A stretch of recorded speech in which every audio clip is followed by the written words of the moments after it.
Previous class we have completed the class over here with some numericals on wave optics और वो numerical को चलो अभी कर लेते हैं, फिर आज की क्लास को आगे बढ़ाएंगे। क्या था? Two monochromatic waves have intensities in the ratio of 4:9. What is the ratio of their amplitudes? You know, for a wave, intensity is proportional to omega square a square. लेकिन अगर दोनों मोनोक्रोमेटिक है तो ऑब्वियसली वेवलेंथ बराबर है और wavelength बराबर है तो फ्रीक्वेंसी बराबर है, ठीक है ना? तो क्या कहेंगे? हम कहेंगे कि I1 by I2 will be A1 square by A2 square। धीरे धीरे पढ़ाएंगे, काफी बच्चे नहीं आए हैं, बहुत ज्यादा नहीं पढ़ाएंगे आज, ठीक है? More than 10% absent. तो ये A1 square by A2 square और I1 बाई I2 का रेशियो दिया है 4:9। तो क्या आंसर हुआ? Ratio of their amplitudes is 2:3, ठीक है? आपको भी सर ये क्वेश्चन है? हाँ, यही आपका बोर्ड का क्वेश्चन है, ऐसा ही क्वेश्चन है। Now look at this figure. S1 and S2 are two monochromatic sources, दो सोर्स है। ये राइट एंगल ट्रायंगल है, ये 3000 आर्मस्ट्रांग, ये 4000 आर्मस्ट्रांग है। ये सोर्सेस का वेवलेंथ बराबर है और 8000 आर्मस्ट्रांग है विथ जीरो फेज डिफरेंस, मतलब यहाँ पर दोनों के बीच में कोई फेज डिफरेंस नहीं है। इसका इनिशियल फेज, इसका इनिशियल फेज बराबर है। यहां से निकलता हुआ रे चारों तरफ जा रहा होगा, इधर भी आ रहा होगा, यहां से निकलता रे इधर उधर सारे तरफ जा रहा होगा, इधर भी आ रहा होगा। ये दोनों रे आके यहाँ पर मिले। जब दो रे मिलते हैं आपस में एक जगह, उनके बीच में क्या फेज डिफरेंस है, that will matter to many things in future, हम पढ़ने वाले हैं आगे आगे। तो फिलहाल मैं अभी निकालना चाहता हूं कि जब ये दोनों रे यहाँ पे पहुंचे, दोनों के बीच में क्या फेज डिफरेंस मिलेगा। क्वेश्चन पूछा है, find phase difference between rays reaching point C. Solution कैसे करें? यहां पर दोनों के बीच में फेज डिफरेंस अलग अलग था, सॉरी फेज डिफरेंस बराबर था। जब ये यहां से यहां पर आया, यहां से यहां पर आया, तो हम कहेंगे पाथ डिफरेंस बिटवीन रेज क्या हो जाएगा? ये कितना लंबा रास्ता गया, वो कितना लंबा रास्ता गया। सपोज ये गया है डिस्टेंस x1 और ये गया है डिस्टेंस x2, सो यू से the path difference is x1 minus x2, जिसको हम लोग क्या लिखते हैं? Delta x। From the figure it is clearly seen that if this is 3000 Armstrong, this is 4000 Armstrong, this must be 5000 Armstrong. So it is 5000 minus ये distance है 3000 is equal to 2000 Armstrong। दोनों रे के बीच में path difference है 2000 Armstrong। So what is the corresponding phase difference? You know that the phase difference is 2 pi by lambda into delta x। 2 pi by lambda into delta x. Delta x is 2000 Armstrong, lambda is 8000 Armstrong। इसका phase बदल रहा होगा, इसका भी phase बदल रहा होगा, दोनों में क्या गैप मिलेगा? Phase difference. तो it is 2 pi by 8000 into 2000 is equal to 2 pi by 4 is pi by 2। The phase difference between them is pi by 2। समझ में आ रहा है? ये एक प्रिलिमिनरी स्टेप है। इसके बाद रिजल्टेंट इंटेंसिटी क्या होगा, कैसा कैसा स्पॉट बनेंगे, वो सारे देखेंगे। But for all those numericals you need to know how to find out the phase difference between two rays reaching a point. Here ये रे यहाँ पे पहुंचा, ये रे यहाँ पे पहुंचा और फेज डिफरेंस हो गया pi by 2। Look at this question. S1 and S2 are two monochromatic sources of wavelength lambda and zero initial phase difference। S1 और S2 क्या है? दो monochromatic coherent sources with phase difference 0। What is phase difference between rays reaching point P? ये clearly दिखाया गया है कि ये कोई एक इक्विलेटरल ट्रायंगल है, क्योंकि हर एक साइड का लेंथ L दिया गया है। तो what is the phase difference between the rays reaching point P? यहाँ पर जो पहुंचा हुआ दो रे है उनके बीच में फेज डिफरेंस क्या है? फेज डिफरेंस तो पाथ डिफरेंस से पता चलता है। इन दोनों के बीच में फेज डिफरेंस 0 है। ये जितना दूर गया ये उतना ही दूर गया। Both travel equal distance, equal optical distance, तो आपको होगी path difference 0। Path difference zero हुआ तो फेज डिफरेंस जीरो होगा।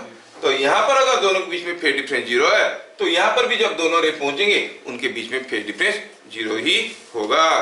तो क्या लिखेंगे, बिट नंबर 1 में लिखेंगे as delta x is equal to zero, delta phi is zero, therefore delta phi is zero.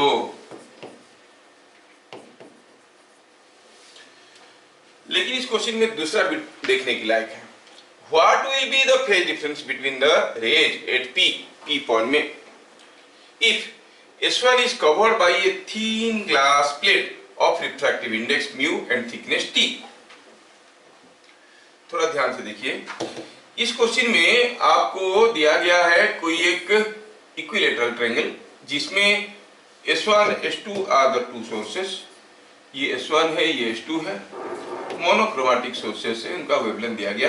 बोला कि S1 के सामने हम एक ग्लास प्लेट रख दिए, थीन ग्लास प्लेट जिसका थिकनेस T है, रिफ्रैक्टिव इंडेक्स म्यू है, ऐसा एक ग्लास प्लेट रख दिए।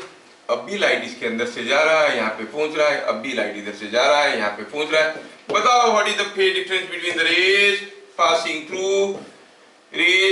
Through this glass plate and reaching point P। बात समझ में आया? चलिए, now we go to the basic understanding. Path difference मतलब इसका पाथ और उसका पाथ में डिफरेंस। चलो हम कहेंगे x1 ऑप्टिकल पाथ ऑफ रे 1, ये रे 1 है, S1 लिखा है, ऑब्वियस है, ये 2 है। ये कितना दूर गया? अगर ग्लास प्लेट नहीं होता तो ये डिस्टेंस L होता, ये L जाता, लेकिन अभी ये ग्लास प्लेट है तो एयर में कितना दूर गया है? L minus T। और ग्लास प्लेट के अंदर से जाते हुए कितना दूर गया है? A distance T through the glass plate is equivalent to an optical length mu T in air। अब देखो हवा में कितना दूर गया है? L माइनस T, बाकी इसके अंदर से गया है T, इसके अंदर से T मतलब एयर में कितने जाने के बराबर है? म्यू T, इसी को ऑप्टिकल लेंथ कहते हैं। So it is L minus T plus mu T, है कि नहीं? What is the optical distance moved by ray 2? बताओ रे 2 कितना दूर गया है? जब वो जाके पहुंचा P पे तो आपको हो गया ऑब्वियसली तो L ही डिस्टेंस गया है क्योंकि लेंथ L है, so it is equal to L। What is the path difference? It is x1 minus x2। थोड़ा सिंप्लीफाई करें, it is L minus T plus mu T minus L, है ना? ये हो गया x1 और ये हो गया x2। क्या मेरी बात समझ में आ रहा है? And it is coming out to be how much? It is coming out to be mu minus 1 into T। समझ में आया क्या? This is the optical path difference। Once you get the optical path difference, the corresponding phase difference between the rays at point P is 2 pi by lambda into delta x। So it is coming out to be 2 pi by lambda into mu minus 1 into T। आ गया समझ में? कितना simple है। यहाँ पर मैं values नहीं दिया हूँ, वैल्यूज दिए रहते तो हम भी निकाल देते। ठीक है, let's we know that the wavefronts produced by a point source are spherical। What is phase difference between two points located diametrally opposite on such wavefront? ऐसा कोई एक स्फेरिकल वेवफ्रंट का हम जानते हैं कोई पॉइंट सोर्स के लिए जो वेवफ्रंट्स बनते हैं वो स्फेरिकल बनते हैं। मेरे ख्याल से हमारे चालाक बच्चे इसका आंसर दे देंगे। ऐसा दो पॉइंट के बीच में फेज डिफरेंस क्या होगा जो डायमेट्रियली ऑपोजिट पोजीशंस में है, डायमेट्रियली ऑपोजिट पोजीशन में है। ये दोनों पॉइंट के बीच में, ये भी एक पार्टिकल है, भी एक पार्टिकल है, इन दोनों के बीच में क्या फेज डिफरेंस है? कोई बताए? जोर से बोलो। Zero. Why? Because the definition of wave front क्या था, locus of all particles vibrating in same phase, same phase में वाइब्रेट करता हुआ सारा पार्टिकल को जोड़ेंगे, जो सरफेस बनेगा उसको वेव फ्रंट कहते हैं, मतलब they are all in same phase. तो ये सिंपल क्वेश्चन हो गया, ये आंसर बन गया 0, बिकॉज ये wave front consist of all particles vibrating in same phase. समझ में आया? How you can produce wave fronts as parallel planes using a point source of light? आप जानते हो कि for a point source of light in a homogeneous medium, the wave fronts are spherical in shape. For a line source, they are cylindrical in shape, and for a plane source of light, they are parallel planes. But the question is, with a point source, how you can produce parallel wave fronts or wave fronts as parallel planes? अच्छा, suppose I consider a case like this. This is what is L lens, and say this is the focal point. Now, if you keep an illuminating object here, then the rays coming out from here will be going like this. नहीं, ये सारे raise ऐसे जाएंगे, ऐसे, अरे रे रे कहाँ जा रहा है, हाँ ऐसे जाएंगे, the rays will all go like this. कैसे जाएंगे? The rays will be parallel after passing through the lens. When the rays are parallel, हम लोग हाइजेंस प्रिंसिपल में पढ़े हैं, the rays are always perpendicular to the wave fronts, है कि नहीं? ये जो रेज यहाँ पर से जा रहे हैं, इनको लेके जो वेव फ्रंट बनेगा, चलो ये भी एक रे है, चलो ये मान लेते हैं ये रे है, तो क्या हो जाएगा? How the wave fronts will look like? The wave fronts will be all like this. ये एक wave front है, ये एक wave front है, these are different wave fronts. Because a ray drawn from the source perpendicular to the wave fronts, sorry, a line drawn from the source perpendicular to the wave fronts represent a ray. मतलब जो रे है वो wave front को perpendicular है। अगर रे जैसा है तो वेव फ्रंट्स ऐसे ऐसे प्लेन्स होंगे। So the planes like this are representing the parallel planes. So from a point source using a converging lens you can produce wave fronts like this. समझ में आया? तो आंसर क्या लिखेंगे? When a point source of light is kept at focus of a converging lens,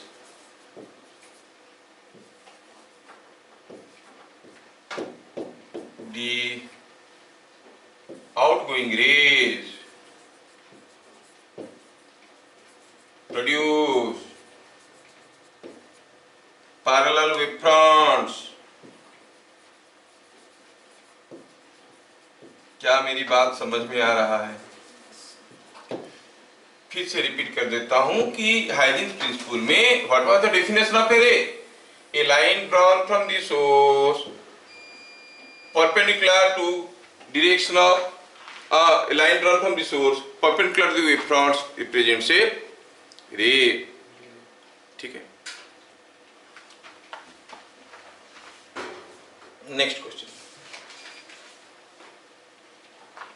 A point source of light was kept at a distance 2f from a converging lens. Draw the wave fronts between the object and the image. ये कोई एक converging lens है, 2f distance में एक object रखे हैं, obviously the image will be here eight 2f. इन दोनों के बीच में वेव फ्रंट्स ड्रॉ करो. पहले ड्रॉ तो करें कि how will be the rays coming out from here will obviously converge somewhere here. होगा कि नहीं होगा? बेटा लाइट को बंद कर दे.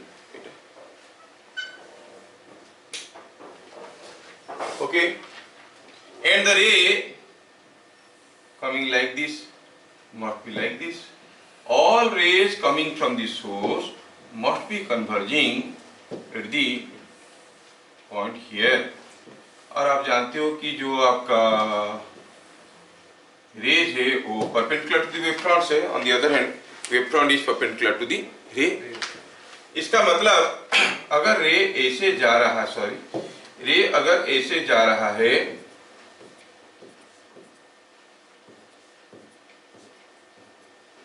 तो आप कहोगे यहां पर जो वेव फ्रंट है वो दिखने में कुछ ऐसा होगा, बिकॉज रेज आर परपेंडिकुलर।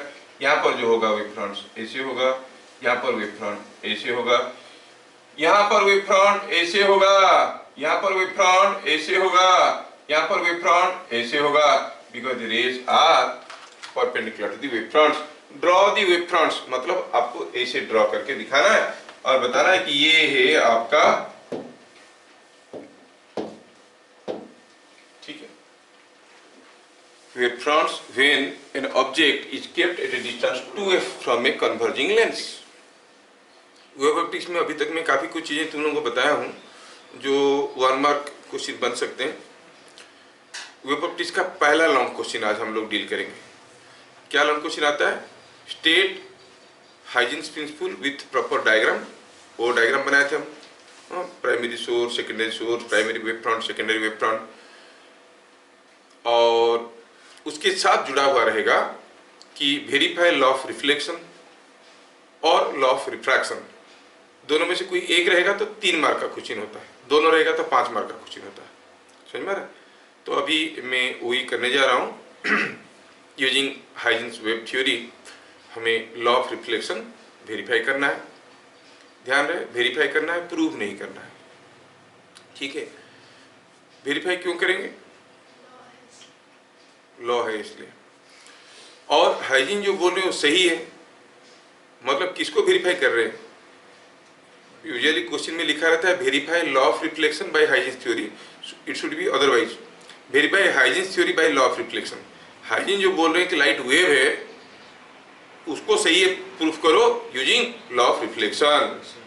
समझ में आ रहा ना? ये होना चाहिए। बोलने में कभी कभार उल्टा पुल्टा हो जाता है तो चलता है। वेरिफिकेशन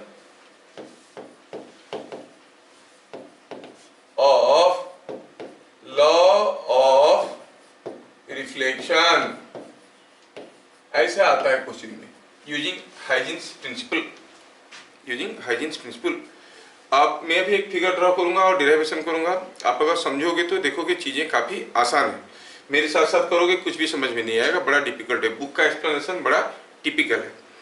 मैं ड्रॉ करता हूँ, मेरे साथ साथ फिगर को मत ड्रॉ करिए, मैं ड्रॉ करने के बाद ही करोगे तो आपको बढ़िया से समझ में आएगा। सपोजिंग हम कहेंगे this is what is a reflecting surface, तो ये हो गया आपका रिफ्लेक्टिंग सरफेस।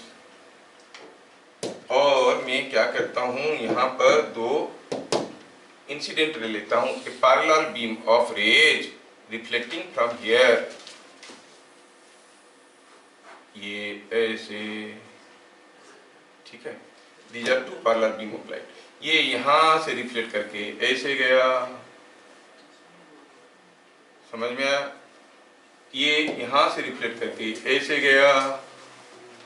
हमें प्रूव करना है कि incident angle is equal to reflecting angle, ठीक है। इंसिडेंट एंगल को रिफ्लेक्टिंग एंगल जिसे प्रूव करना है।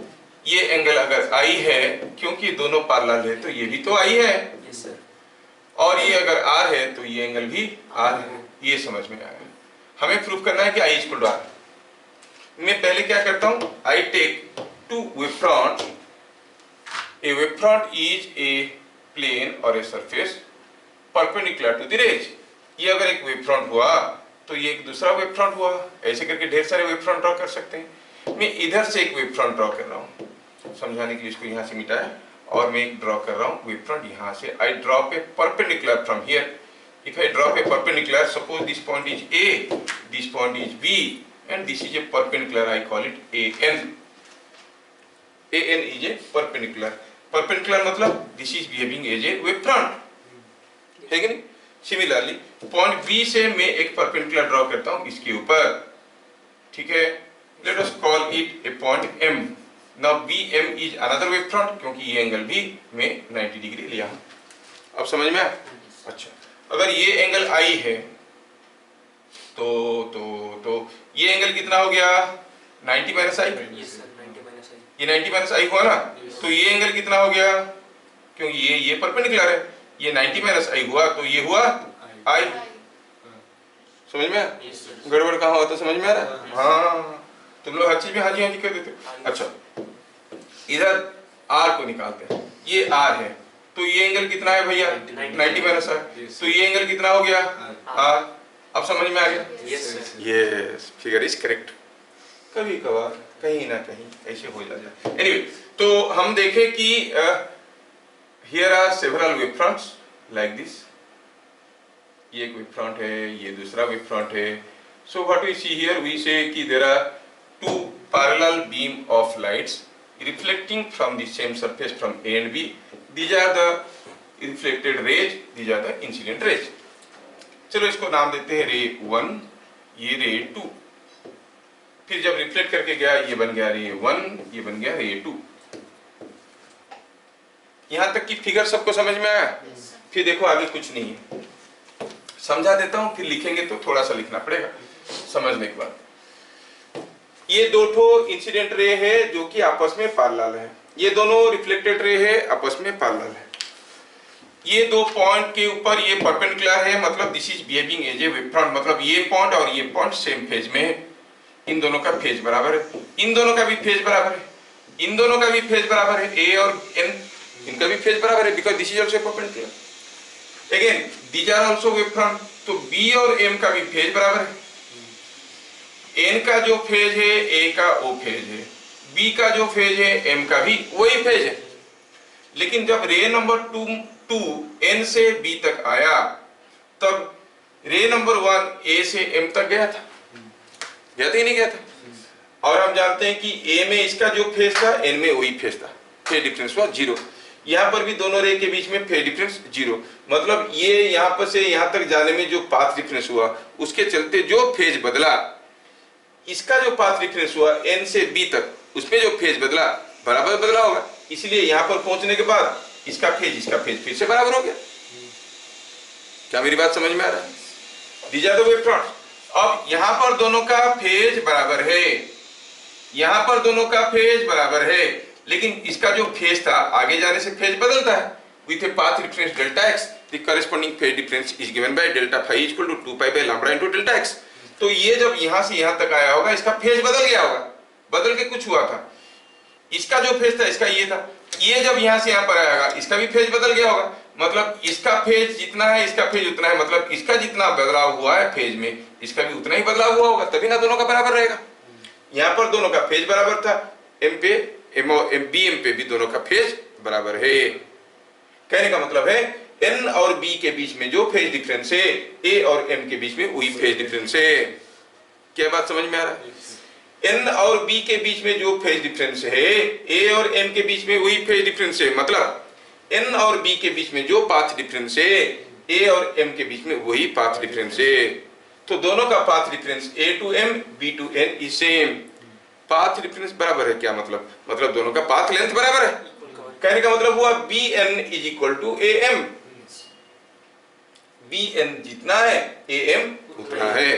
अगर यहां तक समझ में आ गया तो आगे सोचो, B N is equal to A M सोचो।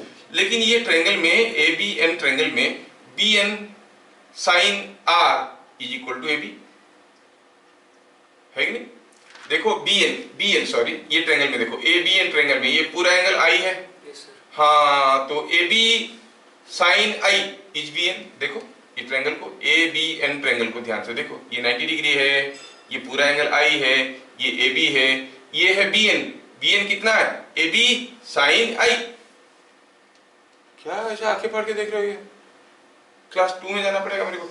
ये ट्रायंगल को देखो, भूल जाओ ये हर बार, ये राइट एंगल ट्रायंगल है, ये ए बी है, ये एंगल आई है, तो ये लेंथ कितना होगा? A B cos I. ये कितना होगा? A B sine I. तो इसको हम कहेंगे A B sine I. Similarly A B M triangle में जाओ, ए बी एम ट्रायंगल में एम और एन बोलने में दोनों एक जैसे सुनाई देते हैं। आई से इट ए बी पी, चलो पी करने में अलग सुनाई देता है। यस, नाउ ये जो बी पी है, ये जो ए बी पी ट्रायंगल है, उसमें हमें क्या निकालना है? ए पी कितना है? देखो तो ये ए बी है, ए बी पी ट्रायंगल को देखो एबीपी ट्रायंगल में ये एंगल है आर, तो बीपी कितना हो गया, एबी कॉस आर, एपी कितना हो गया, एबी साइन आर। समझ में आया क्या? अब एबी एबी कैंसिल हो गए तो क्या मिला, sine I equal to sine R, मतलब आई इक्वल टू आर। हो गई प्रूफ? समझ में आ रहा? लिखना है, 1-2 मार्क देगा, बोर्ड वाले नहीं लिखेंगे तो कैसे देंगे, समझा लेने से थोड़ी होता है, लिखना पड़ेगा। लेट अस राइट, क्या लिखना है मैं बताता हूं अभी। Consider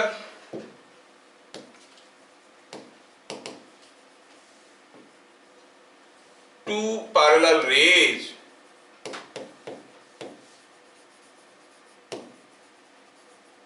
reflecting from a surface at A and B। Consider कर लिए, 2 पैरेलल रेज A और B से रिफ्लेक्ट कर रहे हैं, बढ़िया।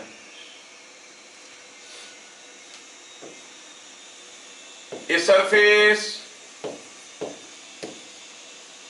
perpendicular to rays is called a wavefront। कौन बोले? हम नहीं बोले, ये तो हाइजेन थ्योरी में आया है। रे को परपेंडिकुलर करके कोई सरफेस तो उसको वेवफ्रंट कहते हैं। thus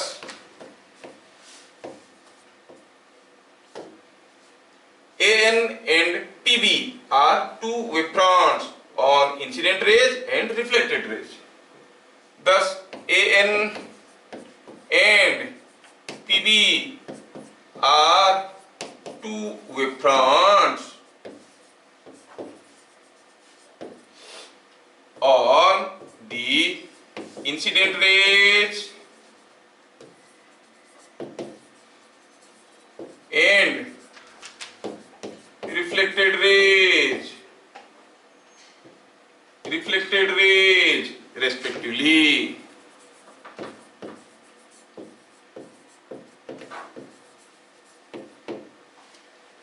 ठीक है, इंसिडेंट रे के ऊपर, रिफ्लेक्टेड रे के ऊपर ये वेवफ्रंट से, ठीक है। So phase difference between so A and N, so A and कौन कौन सेम फेज में, A and N same phase में, B and P are in same phase। A and N are in same phase, B and P are in same phase। क्या ये बात समझ में आया? A और N सेम फेज में है, B और P भी सेम फेज में है। A और N बराबर फेज में, B और P बराबर फेज में, मतलब N से B तक जब आया, जो फेज डिफरेंस हुआ, phase difference between B and N must be equal two phase difference between A and B। समझ में आया क्या? सो क्या लिखेंगे? 10 डेल्टा फाई और phase difference between A and P is equal to A and P, A और P के बीच में जो फेज डिफरेंस है, that is equal to phase difference between N and P is equal to phase difference between किसके किसके बीच में, B and N, difference between B and N। क्या ये बात समझ में आया है ना? बस कहानी आगे खत्म। This implies that path difference between A and N is equal to path difference between, कौन था ये, A and sorry path difference between A and N, A and N था क्या पाथ डिफरेंस, A और नहीं, A and P, इन दोनों के बीच में, ये दोनों का फेज डिफरेंस, ये दोनों का फेज डिफरेंस बराबर है, तो A और P के बीच में जो पाथ डिफरेंस है ए और पी सेम फेज में थे, फेज डिफरेंस जो था ए एंड पी के बीच में, path difference between A and P, phase difference between A and P is same as phase difference between A and P is same as phase difference between B and N. इसका मतलब path difference between A and P is equal to path difference between B and N. तो कहेंगे it is path difference between A and P is same as path difference between B and N। इसका मतलब हुआ AP is equal to BN। क्या बात समझ में आया? अच्छा, तो AP is equal to BN हो गया, AP is equal to BN हो गया। Now in ABP triangle, AP निकालेंगे। In ABP triangle, in ABP triangle, AP क्या है? AP क्या है देखो तो, ABP triangle, ABP triangle, तो ये हो गया AB sin I। कैसे हुआ भाई? ABP triangle में ये एंगल R है, AB sin R, AP is equal to AB sin R। इन दूसरा वाला ट्रायंगल कौन सा था? ABP हो गया, ANB और ABN triangle. In ABN triangle BN कितना है? BN is AB sin I। In ABN triangle BN is equal to AB sin I। Call it equation number 1। Putting in equation 1, क्या मिला? AB sin R is equal to AB sin I, sin R is equal to sin I, मतलब R is equal to I। इसका मतलब हुआ angle R is equal to angle I, hence it is verified। क्या बात समझ में आया? थोड़ा लंबा हो गया लेकिन समझ में तो आया होगा, नहीं? ठीक है। So this is the way we verified law of reflection. ठीक है, अब लॉ ऑफ रिफ्रैक्शन भी वेरीफाई करेंगे। लेट्स सी वेरिफिकेशन ऑफ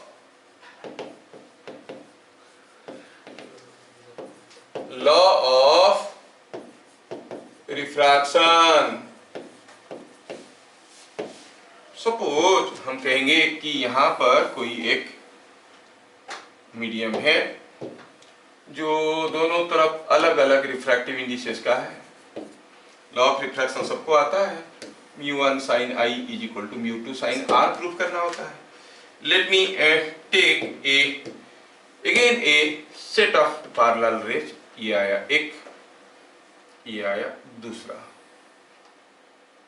चलो मानते हैं ये हो गया दूसरा। They are again parallel to each other. और ये अंदर घुसने के बाद ये रे कुछ ऐसे जा रहे हैं, मान लो इससे डेंसर मीडियम, और ये कुछ ऐसा जा रहा है। समझ में आ रहा? So you say these are the incident rays, these are the refracted rays. I can draw normals at point of incidence, यहां पर और यहां पर। ठीक है, ये एंगल हो गया इंसिडेंट एंगल, नहीं? अच्छा, और ये इंसिडेंट एंगल है तो ये भी इंसिडेंट एंगल है, और ये अगर R है तो ये भी R ही है कि नहीं? रिफ्रैक्ट एंगल ऑफ रिफ्रैक्शन हमें प्रूव करना है कि μ1 sin I is equal to μ2 sin R, ये प्रूव करना है। Again let us make use of wave fronts. पहला वेव फ्रंट, ये रे को पैरेलल कोई सरफेस है तो that will be called a wave front. ये गंदा सा हो गया। रे को पैरेलल होके कोई है सरफेस तो उसको हम कहेंगे वेव फ्रंट। अगर ये एक वेव फ्रंट हुआ तो यहां पर भी परपेंडिकुलर ड्रॉ करो, this is also a wave front if you draw a perpendicular, है कि नहीं? तो ये बन गया एक वेव फ्रंट में परपेंडिकुलर ड्रॉ किया। सिमिलरली यहां पर इन दोनों को परपेंडिकुलर होके कोई सरफेस होगा तो उसको भी हम वेव फ्रंट ही कहेंगे। It is perpendicular to both of them, क्योंकि दोनों पैरेलल है कि नहीं? तो फिर यहां से अगर मैं ऐसे ड्रॉ करता हूं परपेंडिकुलर इसके ऊपर, I draw a perpendicular here, तो दिखना चाहिए परपेंडिकुलर जैसे, हाँ ये परपेंडिकुलर हो गया, तो this is also behaving as a wave front. बात समझ में आया? इसका मतलब अगर ये पॉइंट ए है, ये पॉइंट बी है, ये पॉइंट एन है, ये पॉइंट पी है, कौन सा ये, तो आप कहोगे ए एन दो points they are on the same wave front, they must be in same phase. B P are two points on the same wave front, they are in same phase. ये दोनों same phase में है, ये दोनों भी same phase में है। समझ में आया? इसका मतलब इन दोनों के बीच में जो फेज डिफरेंस है, इन दोनों के बीच में वही फेज डिफरेंस है। Phase difference between N and B is same as phase difference between A and P. ये समझ में आ रहा है? Delta phi between N and B is same as delta phi between A and P. But before that अगर ये angle आई है तो ये छोटा वाला एंगल 90 माइनस आई हुआ, तो ये एंगल कितना हो गया? आई।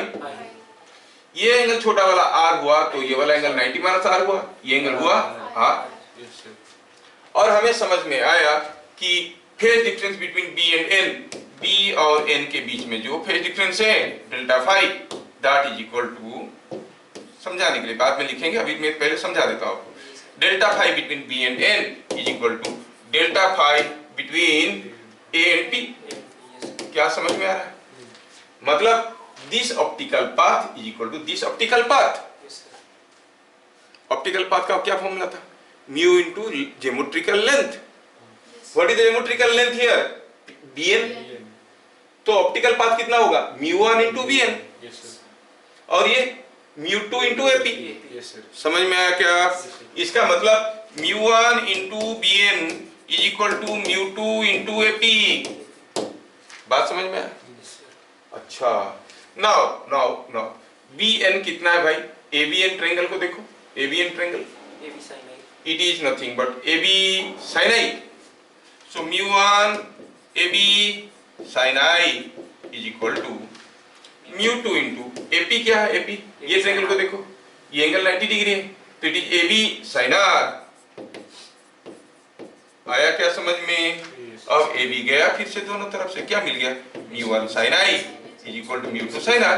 यही तो फॉर्मूला था। समझ में आ गया? हाँ, तो इस सारे को अभी दोबारा हम लोग लिखेंगे जैसे उसमें लिख रहे थे। ये तो सबको समझ में आ गया, समझाने के लिए बोलते लिखेंगे कैसे।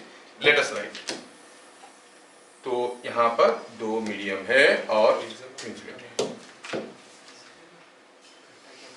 Let us consider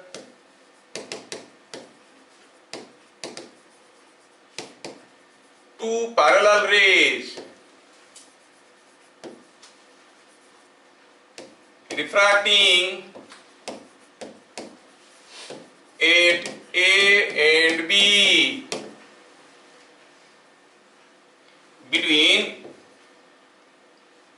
two mediums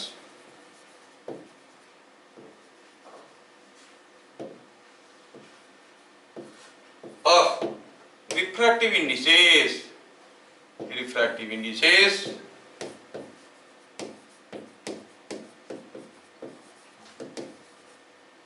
mu1 and mu2। Figure देख के बता सकते हो क्या mu2 ज्यादा है कि mu1 ज्यादा है? It is bending towards the normal, तो आप कहोगे mu2 ज्यादा है। क्या बात समझ में आ रहा है?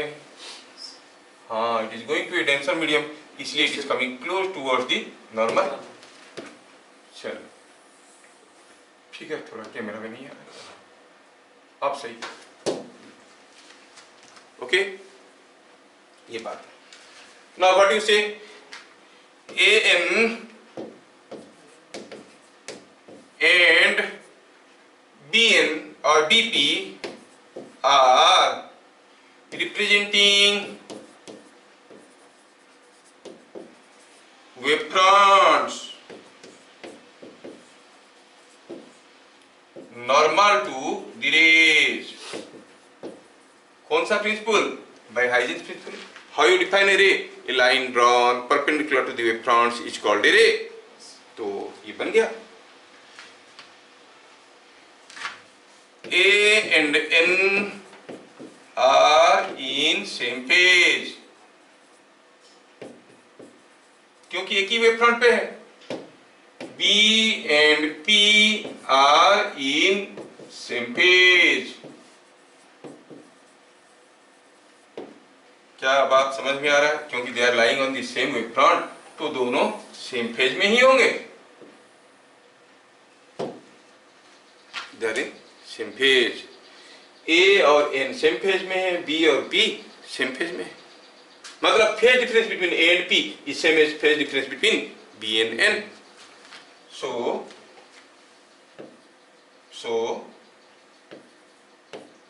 phase difference between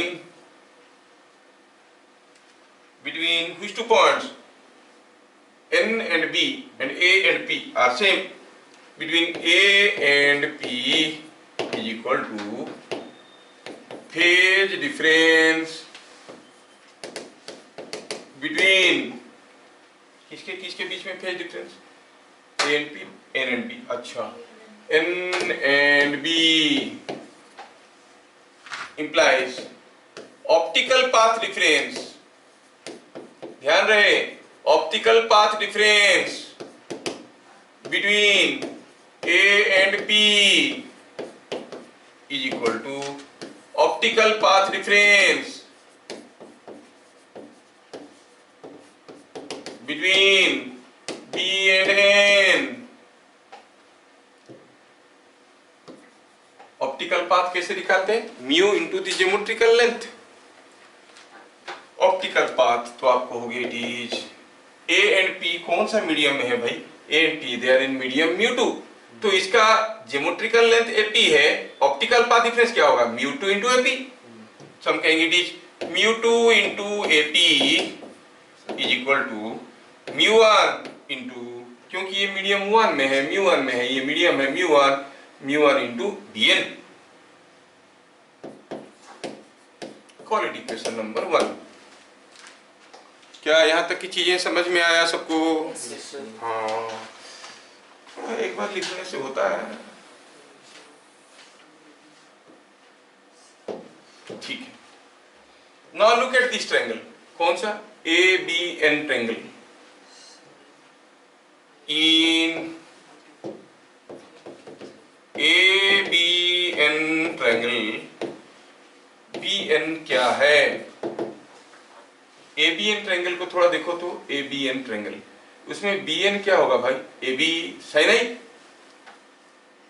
होगा कि नहीं होगा? AB sin I, it is AB sin I। in the second triangle, ABP triangle, ABP triangle, AP कितना है? देखो, ABP ट्रायंगल, इसमें मुझे AP पता करना है। AP कितना होगा? AB sin R, क्योंकि एंगल 90 डिग्री है ना, this is right angle triangle. समझ में आ रहा है? तो AP क्या हो गया? AB sin R। ठीक है, AB sin R है, so it is coming AB sin R। Putting in equation 1,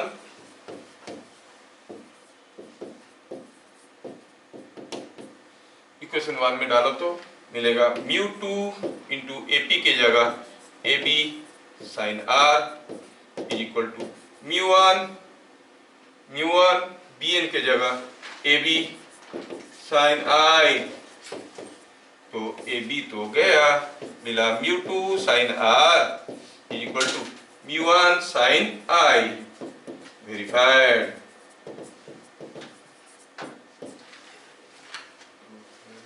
पांच मार्क देगा इतना लिखोगे तो। थोड़ा एक बार प्रैक्टिस कर लेना। नहीं? क्या दोनों चीज आपको बढ़िया से समझ में आ गया? याद लिखने के लिए एक बार प्रैक्टिस करना पड़ेगा। समझ में आ गया है सबको? तो ऐसे करके हम लोग law of refraction as well as law of reflection को वेरीफाई कर लिए। ठीक है, now today we shall see start any one important article that is called interference. Interference चीज क्या होता है? Let us see what is interference.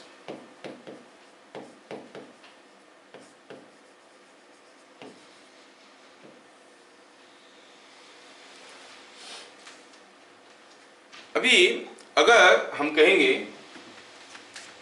कि हम लोग पहले भी इंटेंसिटी का डेफिनेशन देख चुके हैं। Intensity at a point is defined as amount of energy received per unit area per unit time.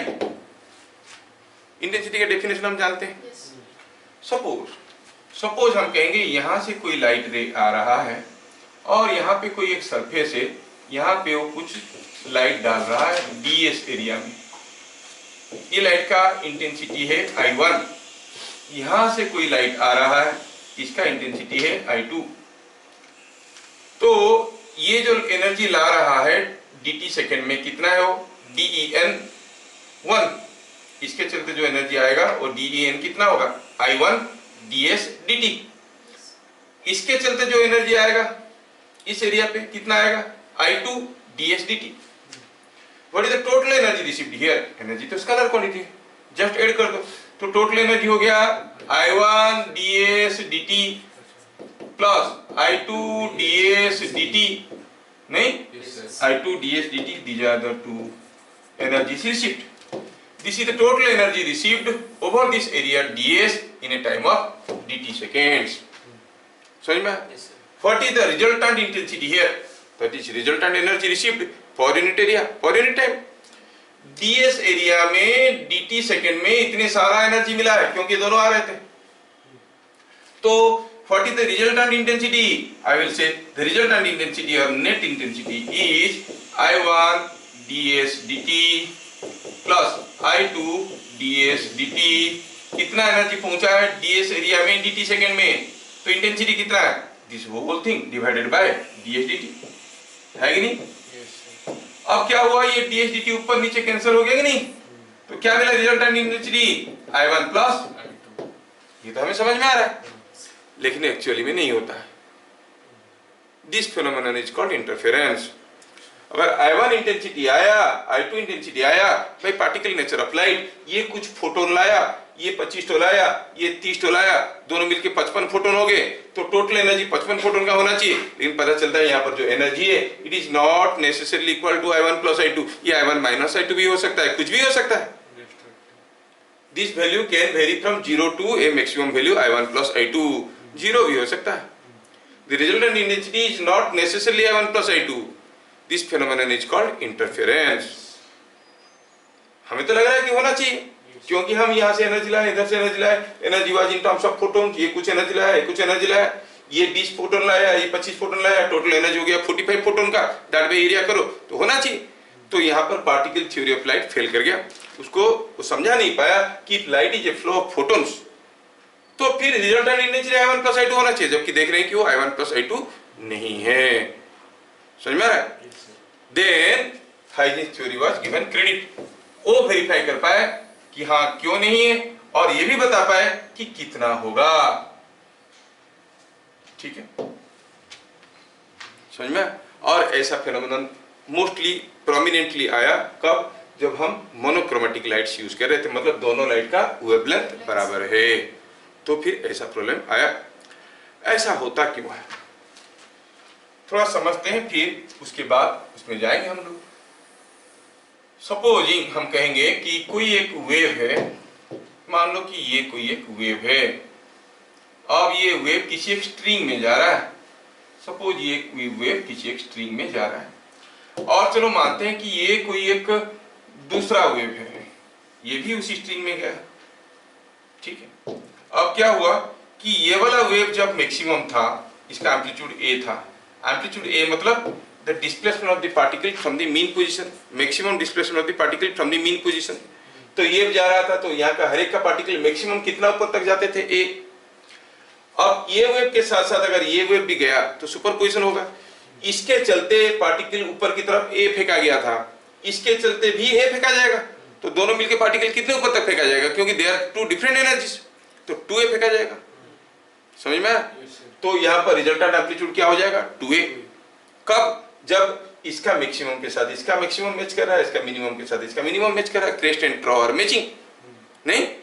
लेकिन अगर ये जो दूसरा वाला वेव है, ये वेव सपोज मैं आपको समझाने के लिए थोड़ा बदल देता हूं जगह, ऐसा कर दिया, मतलब ये वेव कुछ ऐसा है। समझ में?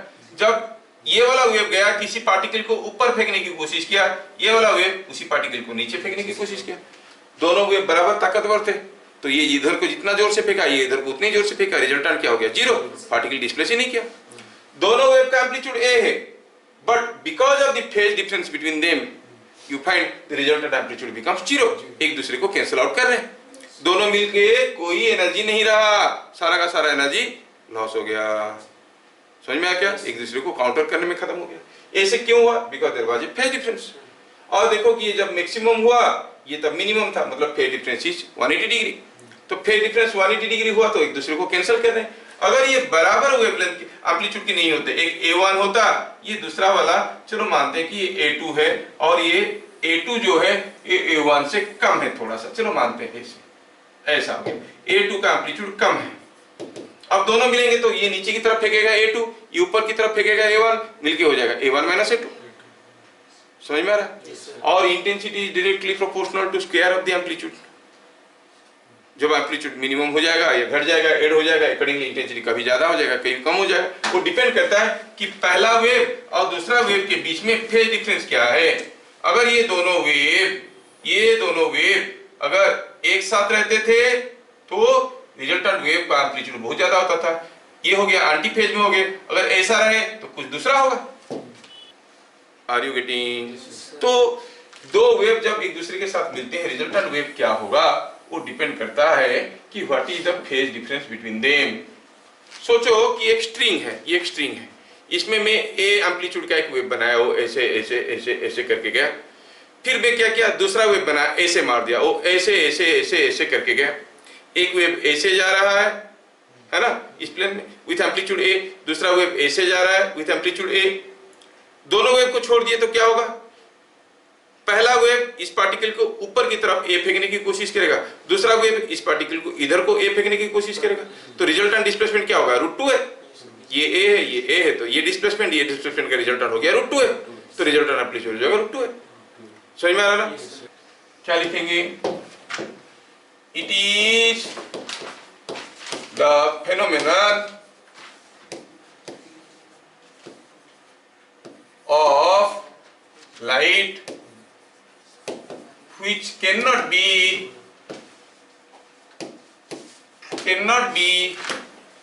explained by particle nature of light.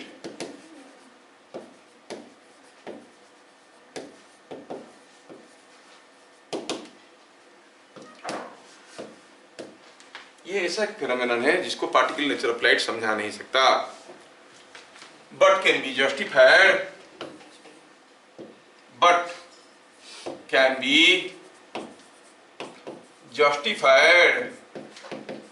Bye wave nature of light.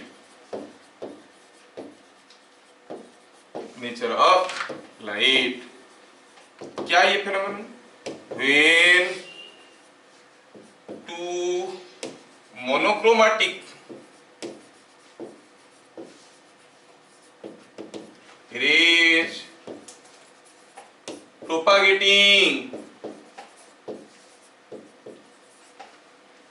almost in same direction, when two monochromatic rays propagating almost in same direction superimpose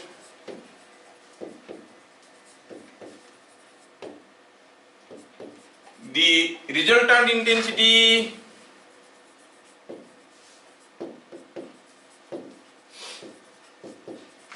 at point of superposition,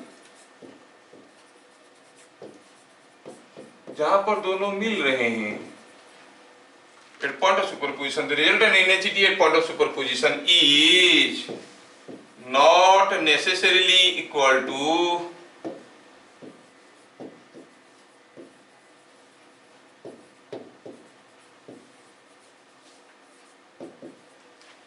ordinary sum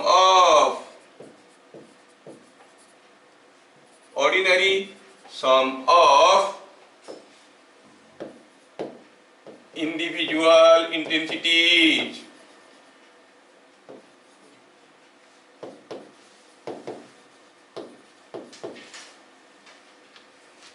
individual intensities of the two rays. This phenomenon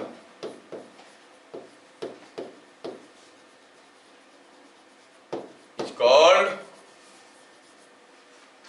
interference.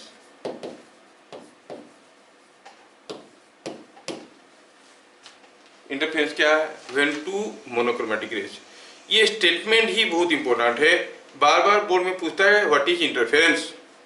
दूसरा पूछता है can it be justified by particle nature of light, can it be justified by particle theory और wave theory. Wave theory से कर सकते हैं, particle theory से नहीं कर सकते। कैसे कर सकते हैं देखेंगे अभी। What is interference when two mono, अच्छा ये पूछता है what should be the quality of rays cause interference, they must be monochromatic. ये एंट्रेंस में बार बार आया है। The rays for interference the rays must be monochromatic, coherent, monochromatic and coherent. क्या होना चाहिए? मोनोक्रोमेटिक होना जरूरी है। इनकोहेरेंट मोनोक्रोमेटिक होंगे तो कोहेरेंट हो ही जाते हैं। समझ में आ रहा क्या? अच्छा, रेज मोनोक्रोमेटिक होना जरूरी है। अगर मोनोक्रोमेटिक नहीं होगा तो इंटरफेरेंस नहीं होगा क्या? तब भी इंटरफेरेंस होगा, तब भी इंटरफेरेंस होगा। लेकिन फिर इंटरफेरेंस को हम लोग कैटेगराइज करते हैं। एक हुआ सस्टेनेबल विजिबल इंटरफेरेंस, मतलब दिखाई भी देगा और जो दिख रहा है वो दिखता रहेगा हरदम, बदलेगा नहीं। दूसरा हुआ non sustainable but visible interference, मतलब जहां पर कोई एक रिजल्टेंट इंटेंसिटी ज्यादा हो रहा है वो हरदम ज्यादा नहीं, कभी वो कम हो रहा है, कभी ज्यादा हो रहा है, धपधपा रहा है हर जगह। समझ में आ रहा है? लेकिन दिख रहा है कि धपधपा रहा है। तीसरा हुआ नॉन सस्टेनेबल, नॉन विजिबल और इनविजिबल इंटरफेरेंस, रहेगा भी नहीं और दिखेगा भी नहीं। वो कब होता है? When the rays are not monochromatic. Monochromatic के केस में जो इंटरफेरेंस होगा वो क्या होता है? Visible sustainable interference. अगर नहीं है तो वो नॉन सस्टेनेबल इंटरफेरेंस होता है। वो विजिबल होगा कि नहीं विजिबल होगा वो डिपेंड करता है कि दोनों का वेवलेंथ बराबर तो नहीं है, कितना डिफरेंस है। थोड़ा सा डिफरेंस है तो विजिबल होगा, ज्यादा डिफरेंस है तो दिखेगा नहीं। समझिएगा? एवरेज इंटेंसिटी दिखने लगेगा हर जगह। समझ में आ रहा है? खैर, इसको समझने के बाद उसको समझाएंगे तो और बढ़िया समझ में आएगा। तो क्या हो गया, यहाँ पे चीजें बन गई ऐसे कि interference is such a phenomenon which can not be justified by particle nature of light but can be justified by wave nature of light. दूसरा हुआ कि जब दो monochromatic rays, two monochromatic rays propagating almost in the same direction superimpose, same direction में जाते जाते एक दूसरे के ऊपर चढ़ गए, the resultant intensity at point of superposition is not necessarily equal to ordinary sum of individual intensities। दोनों का इंटेंसिटी को जोड़ने से जितना होगा रिजल्टेंट इंटेंसिटी उतना नहीं होगा। पार्टिकल नेचर से होता तो क्या होता? Resultant intensity I1 plus I2 हो जाता। बोला कि नॉट नेसेसरली इक्वल टू, ये नहीं कह रहे कि I1 प्लस I2 नहीं होगा, लेकिन I1 प्लस I2 होगा कोई जरूरी नहीं है, कुछ भी हो सकता है। It may be zero also. I और I दो इंटेंसिटी आया, रिजल्टेंट इंटेंसिटी 4I भी हो सकता है। Are you getting? 4I भी हो सकता है। खैर, चलिए इसको समझने की कोशिश करते हैं। Now in point number 3 we shall see, point number 3 we shall see derivation of resultant intensity।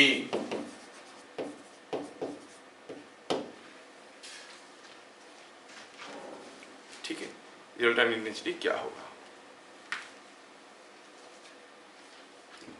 तो जब दो मोनोक्रोमेटिक रेज किसी एक जगह जाके मिल रहे हैं, late the waves given by y1 is equal to a1 sin omega t plus kx and y2 is equal to a2 sin omega t plus kx plus phi meet at a point, meet at a point with phase difference phi। दोनों में मैं plus के x लिखा हूं का मतलब दोनों का प्रोपेगेशन सेम डायरेक्शन में, opposite direction of x axis में है ना। माइनस के एक्स लिखता तो positive direction of x axis होता। They are moving almost in the same direction, दोनों का एम्पलीट्यूड अलग अलग है, लेकिन जहां पर पहुंच रहे हैं उन दोनों के बीच में एक फेज डिफरेंस है 5। ये ओमेगा टी प्लस के एक्स हुआ, ये ओमेगा टी प्लस के एक्स प्लस 5 हुआ, मतलब दोनों रे जहां पे मिल रहे हैं वहां के उनके बीच में एक फेज डिफरेंस है। समझ में आया क्या? With a phase difference 5 by principle of superposition.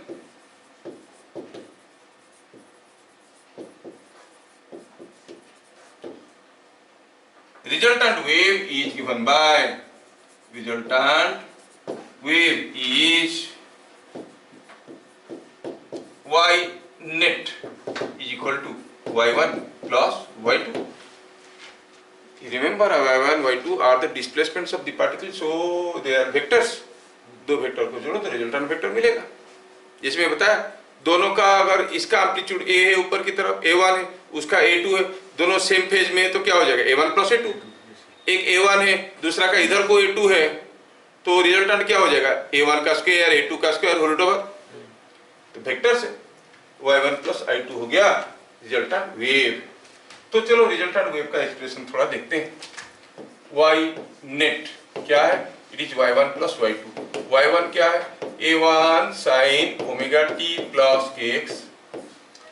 y2 क्या है? a2 sine omega t plus kx plus 5। यहां पर देखोगे कि सिमिलर टर्म है omega t plus kx, omega t plus kx। इसको थोड़ा एक्सपांड कर देते हैं। a1 sine omega t plus kx जैसे था वैसे ही रहने दो, प्लस ये जो ओमेगा टी प्लस के एक्स प्लस 5 है इसको हम ए बी करके लिख सकते हैं, sine A plus B formula you know नहीं तो क्या हो जाएगा? It is a2 cos 5 sine omega T plus के X, sine A plus B वाला formula, plus a2 sine 5 into sine omega T plus के एक्स, सॉरी नीचे वाला कॉस हो जाएगा, सॉरी, तो ये हो गया कॉस ओमेगा टी प्लस के एक्स।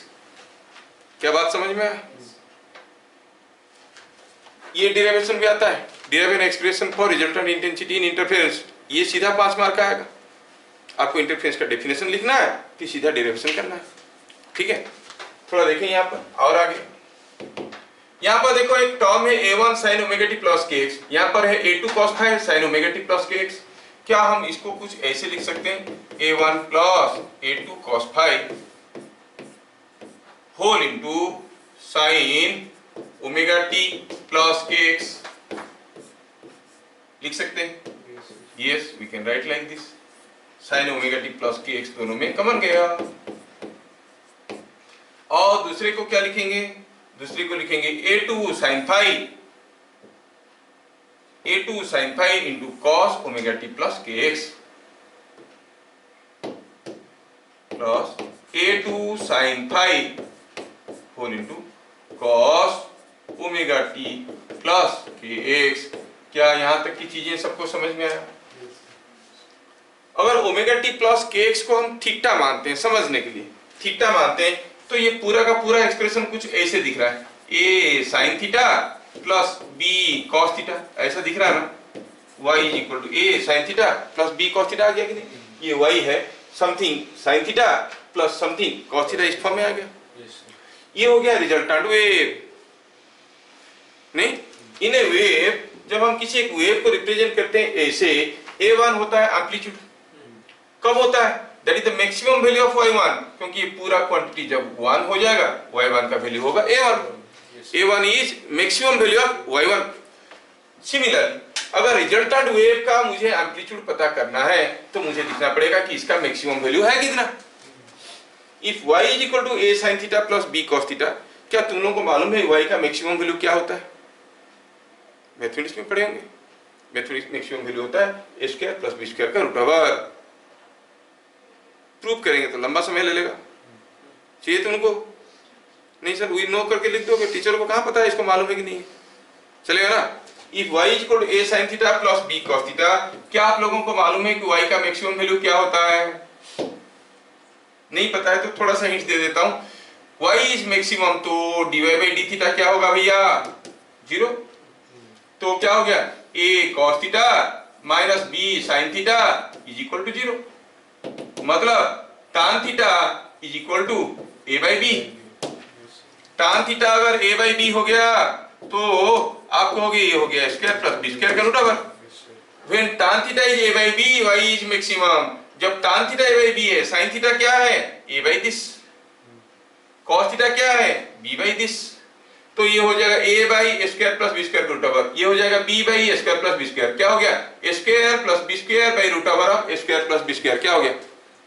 ऊपर हो गया स्क्वायर प्लस बी स्क्वायर, नीचे आ गया root over of square plus B square. तो सिंप्लीफाई हो जाएगा तो मिलेगा root over of square plus B square. समझ में आया?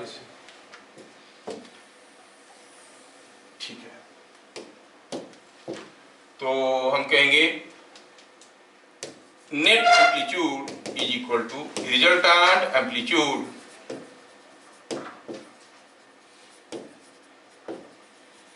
Is equal to square plus B square का रूट ओवर, ये हो गया a1 plus a2 cos phi का square plus a2 sin phi का स्क्वायर होल रूट ओवर। समझ में आया? स्क्वायर प्लस बी स्क्वायर का रूट ओवर। ये a था, ये b था। क्या बात समझ में आया? अब उसके बाद थोड़ा एक्सपांड करो तो ये मिलेगा a1 square plus a2 square cos square phi plus 2a1 a2 cos phi plus a2 square sin square phi, है कि नहीं? This is coming out to be root over of this whole thing. क्या बातें समझ में आ रही हैं? Is it understood? यस। देखो थोड़ा सिंप्लीफाई करो। यहां पर a2 cos स्क्वायर फाई है, यहां पर a2 square cos square phi, यहां पर a2 square sin square phi. दोनों में a2 स्क्वायर कॉमन जाएगा। cos स्क्वायर फाई जैसे sin स्क्वायर फाई के साथ मिलता है एक हो जाता है। मिलेगा क्या? Only a2 square. क्या मिलेगा? a1 square plus a2 square plus 2a1 a2 cos phi. ऐसा एक सिमिलर फॉर्मूला कहीं पढ़े थे? a square plus b square plus 2ab cos theta वाला फॉर्मूला कहां था? ट्रायंगल लॉ में। You see the rules are coming the same. It is, you are finding that the resultant intensity A net is A1 square plus A2 square plus 2A1 A2 cos phi whole tower। मतलब formula याद रखना मुश्किल नहीं है, पर derivation थोड़ा tough था। समझ में आया? So when two monochromatic waves of amplitude A1 and A2 meet at a point with a phase difference phi, the resultant amplitude at the point of superposition is given by A1 square plus A2 square plus 2A1 A2 cos phi। बात समझ में आया क्या? ये बात है। तो resultant amplitude हमें मिल गया। इसका मतलब ये हुआ कि A नेट का जो स्क्वायर है that is A1 square plus A2 square plus 2A1 A2 cos phi। ठीक है, लेट अस मल्टीप्लाई k स्क्वायर। दोनों तरफ k स्क्वायर मल्टीप्लाई करते हैं तो k स्क्वायर k क्या है? अब रुको, A नेट का square is equal to k square A1 square k square A2 square plus twice of k A1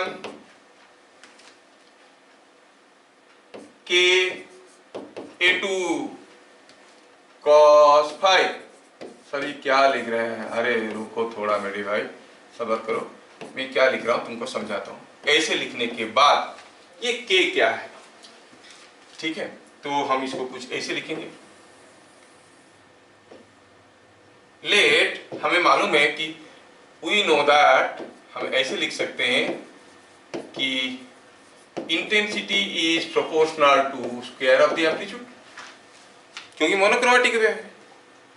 monochromatic होने से intensity actually proportional to omega square A square, omega दोनों का बराबर है, तो I is proportional to A square. So let I is equal to K A square, ऐसे लिख सकते हैं।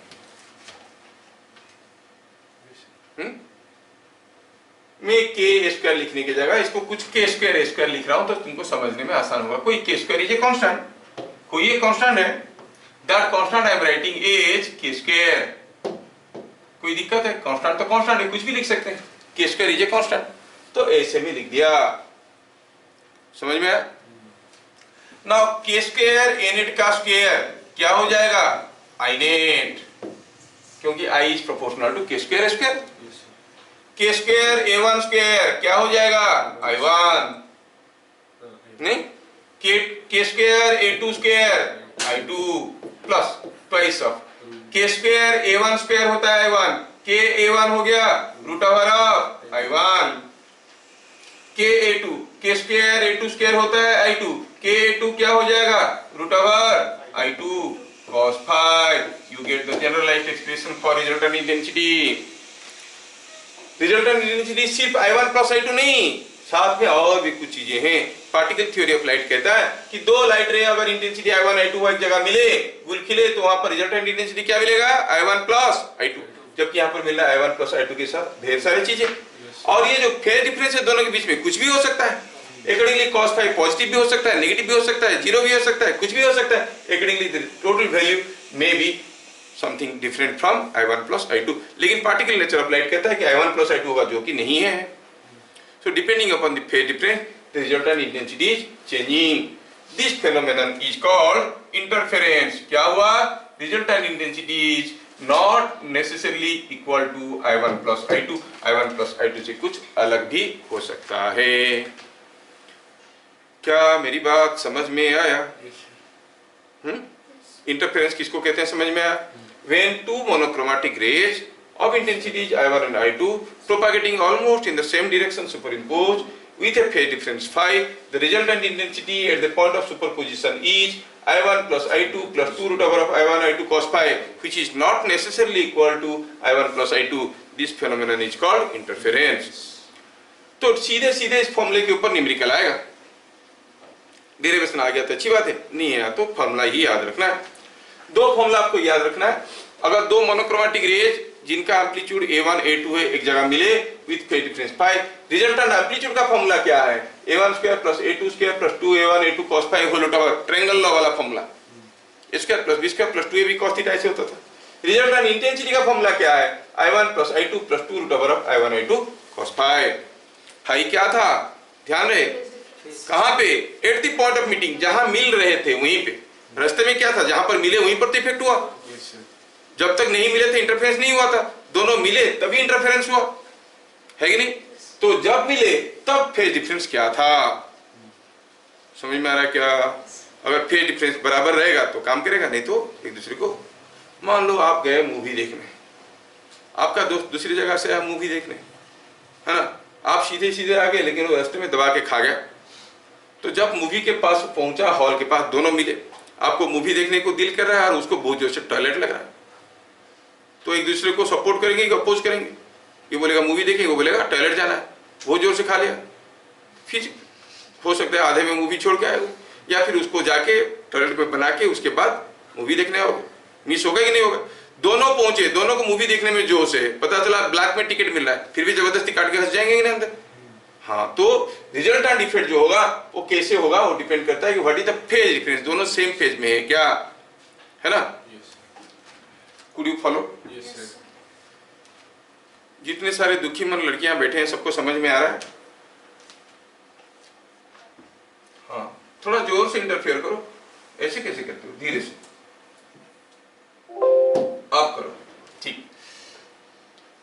तो जब लाइट रे दो ठो मिले, फिर से डेफिनेशन बताता हूं। व्हेन स्टेटमेंट डेफिनेशन क्यों मैं बार बार बोल रहा हूं, ये आता है बार बार, सबसे ज्यादा बार यही आया है। डिफाइन इंटरफेरेंस क्या?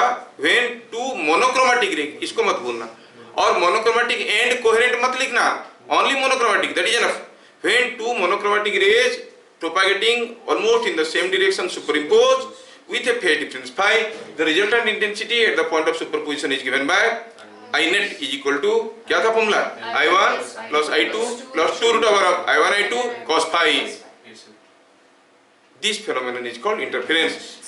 By particle nature of light, the resultant intensity should be I1 plus I2, but it is something different. So interference cannot be explained by particle nature of light. It is explained or justified by wave nature of light.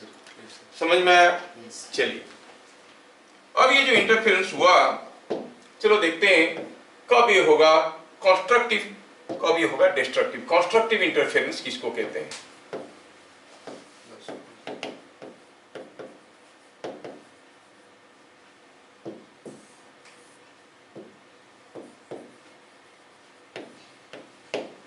दो mark के लिए ही आता है. What you mean by constructive interference, what you mean by destructive interference. तो आपको कहां से लिखना शुरू करना है? लिखना यहीं से शुरू करना है. We know that during interference resultant intensity is this. यहां से शुरू करना है. Derive an expression for interference, resultant intensity in interference, and again explain what is constructive and destructive interference. तो पूरा को लिखना है. खाली कंस्ट्रक्टिव और डिस्ट्रक्टिव पूछा तो कितने मार्क दिया है बगल में दिख लेना, उसमें लिखा होगा 2 मार्क है. तो ज्यादा नहीं फैलाना है, जितना समझ में आए उतना लिखेंगे. Constructive interference. अच्छा पहले बताओ, क्या आप लोग कभी इंटरफेरेंस देखे हो? इतने सारा कहानी हम लोग पढ़ रहे हैं.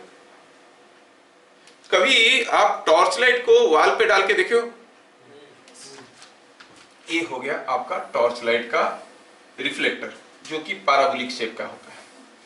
और ये हो गया सामने का वॉल. यहां पर रहता है नीचे का बल्ब. यहां से लाइट आ रहा है. अब यहां से लाइट आया तो लाइट गया ऐसे हर तरफ जा रहा है. कुछ लाइट जो यहां से आके रिफ्लेक्ट करके गए, ये दोनों तो सेम वेवलेंथ के हुए नहीं. अब ये इधर से गया तो ज्यादा रास्ता गया, ये कम रास्ता गया. ये दोनों रे में कुछ पाथ डिफरेंस है कि नहीं? पाथ डिफरेंस है तो फेज डिफरेंस है. मतलब यहां पर पहुंचता हुआ दोनों रे के बीच में कुछ फेज डिफरेंस है. सिमिलरली यहां पर पहुंचता हुआ रे के बीच में भी कुछ फेज डिफरेंस है. सबके बीच में कुछ कुछ फेज डिफरेंस है. अलग अलग फेज डिफरेंस है. अलग अलग फेज हुआ तो हर जगह आपका फाई अलग अलग होगा, तो हर जगह रिजल्टेंट इंटेंसिटी अलग अलग होगा. तो आप क्या देखोगे, किसी जगह cos फाई का वैल्यू 1 हो गया तो रिजल्टेंट इंटेंसिटी सबसे ज्यादा. किसी जगह cos फाई का वैल्यू -1 हो गया, रिजल्टेंट इंटेंसिटी सबसे कम. तो सबसे कम जहां पर होगा इंटेंसिटी मतलब डार्क दिखेगा, सबसे ज्यादा इंटेंसिटी जो होगा वो ब्राइट दिखेगा. Have you not ever seen when you focus a light, torch light on the wall, you find bright rings, dark rings, bright rings. फिर हम क्या करते हैं, इसको मोड़ के थोड़ा एडजस्ट करते हैं फोकस करने के लिए. टॉर्च लाइट वॉल पे डालोगे तो वॉल के बीच में कभी कभार आपको एक डार्क स्पॉट मिलेगा. फिर आप फोकस करके एडजस्ट करते हो, ये डार्क है, फिर उसके चारों तरफ गोल सा ब्राइट मिलेगा, फिर डार्क मिलेगा, फिर ब्राइट मिलेगा. बहुत सारे रिंग्स आपको मिलेंगे. That is because of interference. समझ में आया? तो अभी हमें ये पता करना है कि जो ब्राइट स्पॉट बना उसको हम कहते हैं कंस्ट्रक्टिव इंटरफेरेंस, जो डार्क स्पॉट बना उसको कहते हैं डिस्ट्रक्टिव इंटरफेरेंस. कंस्ट्रक्टिव इंटरफेरेंस कब होगा तो बता दिए, जब cos फाई 1 होगा, जब मैक्सिमम होगा तो रिजल्टेंट इंटेंसिटी मैक्सिमम होगा, ये मैक्सिमम होगा तभी ब्राइट स्पॉट होगा. ये दोनों तो फिक्स्ड है, जब ये होगा 1 तो ब्राइट स्पॉट होगा. बस सिंपल सा चीज है कि नहीं? चलो आगे बढ़ते हैं और इसको समझने की कोशिश करते हैं. कंस्ट्रक्टिव इंटरफेरेंस मतलब हुआ formation of bright spot, formation of bright spot. समझ में आया? when resultant intensity at point of interference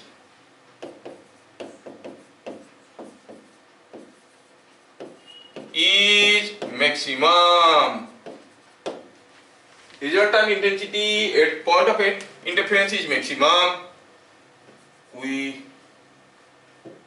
It is called constructive interference.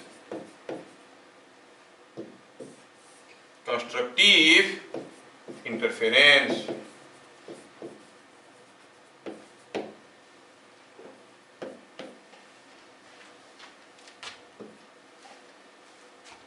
And a bright spot is formed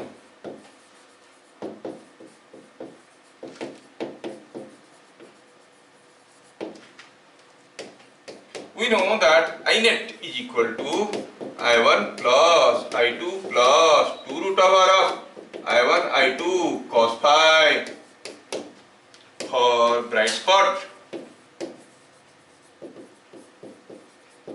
cos phi का वैल्यू क्या होना चाहिए? 1. cos phi का value क्या होना चाहिए? 1. cos phi 1 होगा तो I net मैक्सिमम होगा. cos phi 1 होगा मतलब phi क्या है? You say it is 0 और 2 pi और 4 pi और in general you write it is 2n pi जबकि n क्या है?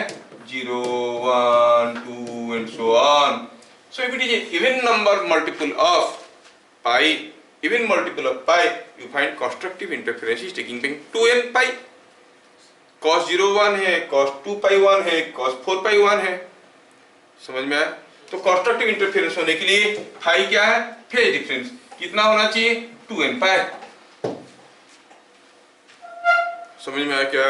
yes, तो ये हो गया कंस्ट्रक्टिव इंटरफेरेंस के लिए.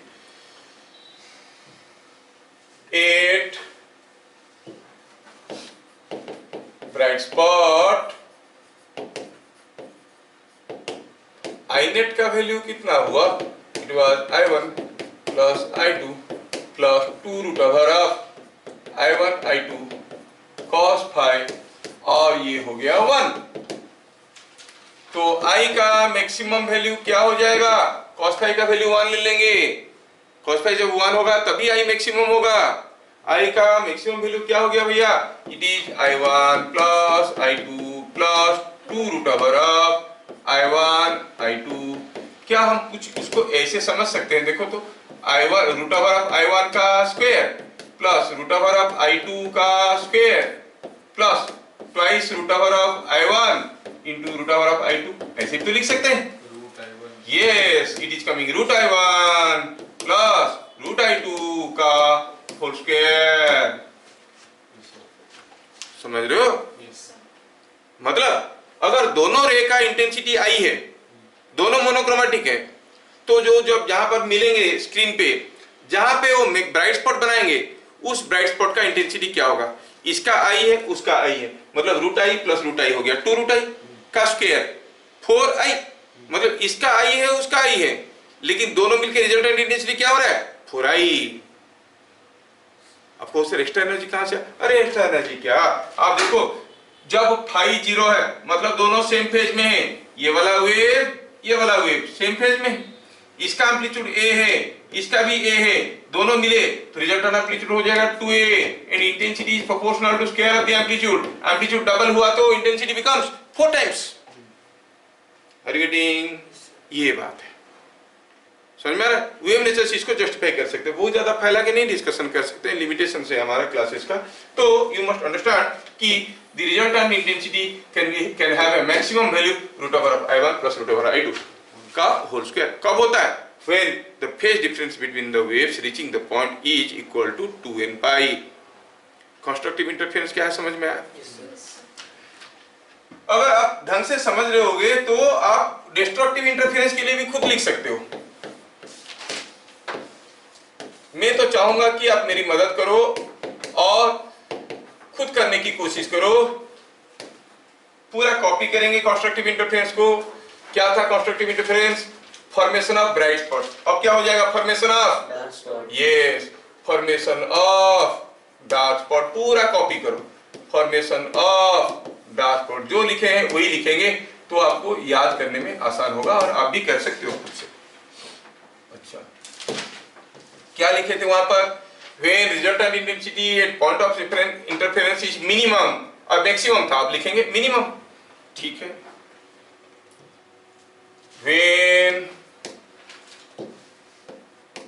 when resultant intensity at point of interference is minimum, it is called a destructive negative interference and a dark spot is formed. Dark spot is formed. D में क्या लिखे थे? We know that resultant intensity is I1 plus I2 plus twice of root over of I1 I2 cos phi. For dark spot, yes, for dark spot, cos phi must be equal to -1 and phi must be equal to कितना हो जाएगा? Cos pi is -1, cos 3 pi is also -1, है कि नहीं? तो हम कहेंगे it is equal to cos n pi. नहीं, n pi लिखने से गड़बड़ हो जाएगा, n 0 ले लोगे तो ले लेंगे इसको 2n plus 1 into pi. अब ठीक है, n 0 ले लो, 1 ले लो, कुछ भी ले लो, कोई फर्क नहीं पड़ता, और पाई है ना? तो n का वैल्यू क्या हो गया? 0, 1, 2 and so on.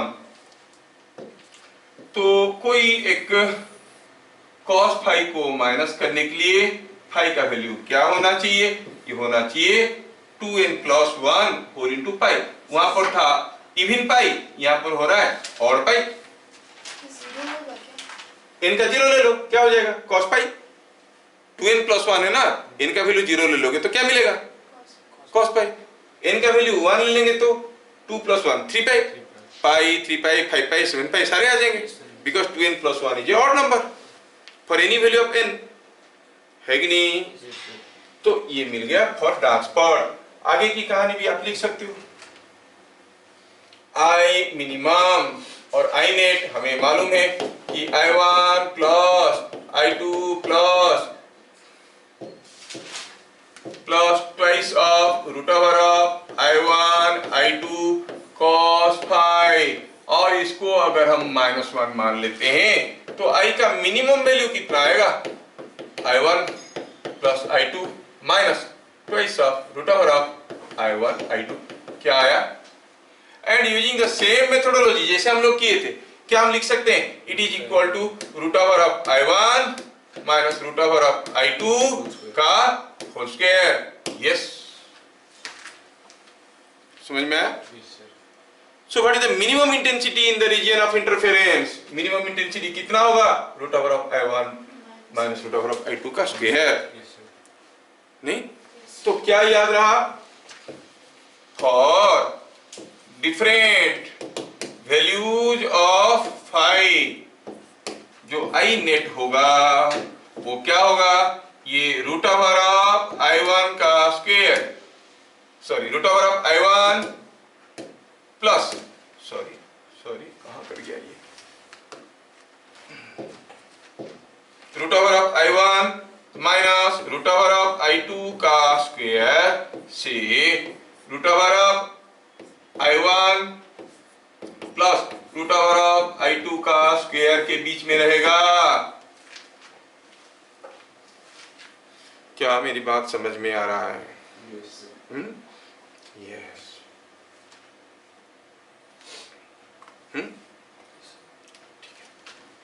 बढ़िया. For different values of phi root over of I1 minus root over of I2 जो I नेट का वैल्यू इससे बीच में रहेगा. They will ask you questions like that. Though light rays, monochromatic rays having intensities 4i and 9i interfere on a screen, which of the following cannot be intensity at any point? तो देखना है कि जो intensity range के अंदर नहीं है वो नहीं हो सकता, इससे ज्यादा नहीं हो सकता, इससे कम नहीं हो सकता. समझ में आया? तो फिर आपको देखना है इसे लिखेंगे. क्या यहाँ तक की चीजें सबको बढ़िया से समझ में आया? इंटरफेरेंस क्या है समझ में आ गया? यस. तो अब इसके ऊपर हमें ढेर सारे वैरायटी के क्वेश्चंस मिलते हैं. क्यों ना हम क्वेश्चन कुछ लिखे, हमारे हाथ में कुछ समय है और फिर आगे बढ़े क्वेश्चंस में.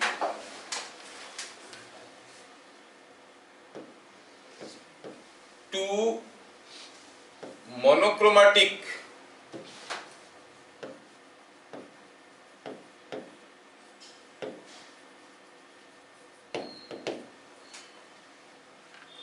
rays interfere on a screen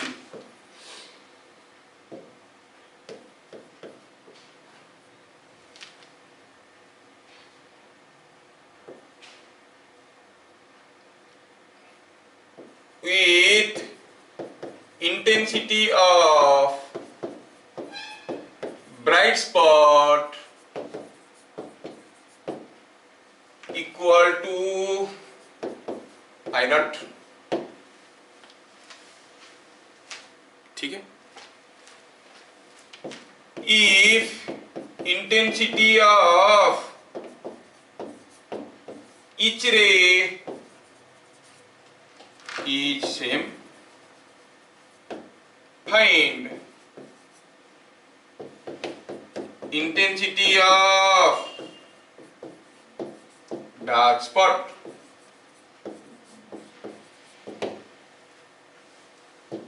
dark spot का इंटेंसिटी क्या होगा, समझ में आया। दूसरा हुआ if one of the rays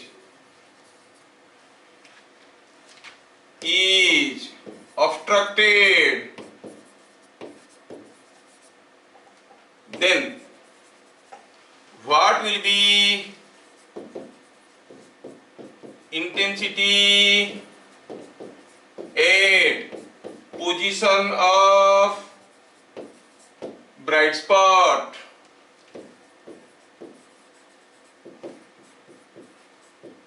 and dark spot। पहले मैं आपको क्वेश्चन समझाऊं।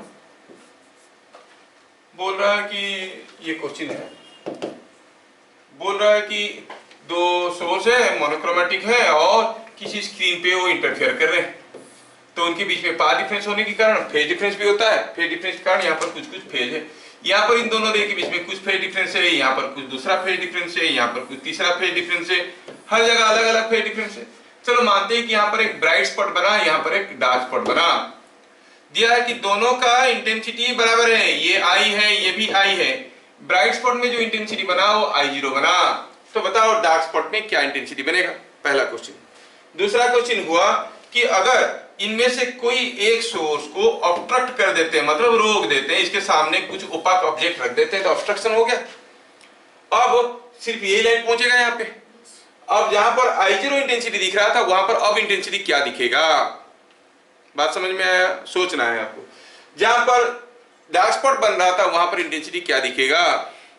So if one of the source is obstructed, what will be the intensity at the position of the bright spot and at the position of the dark spot, ये आपको बताना है। समझ में आ गया क्वेश्चन, बढ़िया।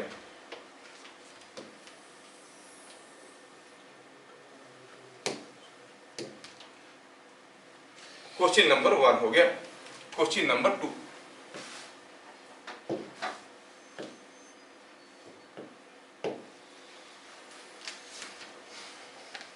यहां पर कोई एक राइट एंगल ट्रायंगल है, यहां पर कोई सोर्स है A, यहां पर कोई सोर्स है B, और ये डिस्टेंस दिया गया है 3000 आर्मस्ट्रांग, ये दिया गया है 4000 आर्मस्ट्रांग, 4000 आर्मस्ट्रांग, ठीक है। ये 4000 आर्मस्ट्रांग ये वाला है,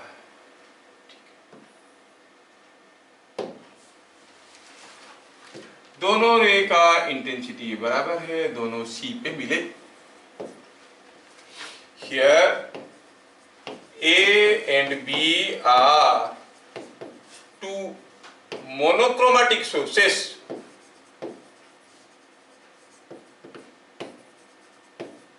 मोनोक्रोमेटिक मतलब वेवलेंथ बराबर होगा, say it is 8000 Armstrong.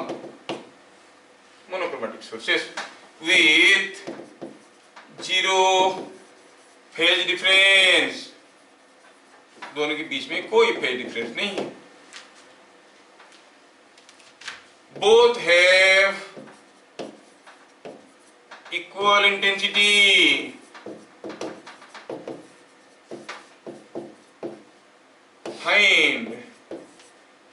resultant intensity, find resultant intensity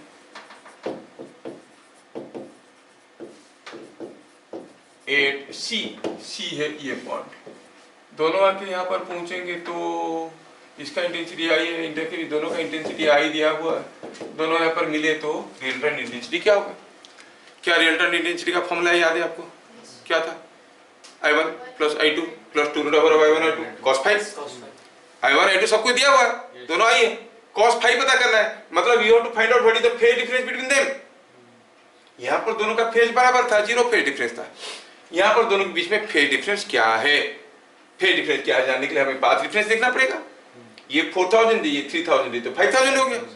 so difference in path is 1000, corresponding to delta x equal to 1000, you can find out the phase difference. There is a formula, delta phi, the phase difference is equal to 2 pi by lambda into delta x। वहां से हमें delta phi मिल जाएगा, that delta phi is the phase difference।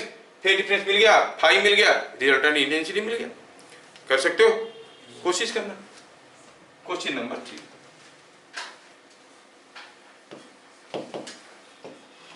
To monochromatic raise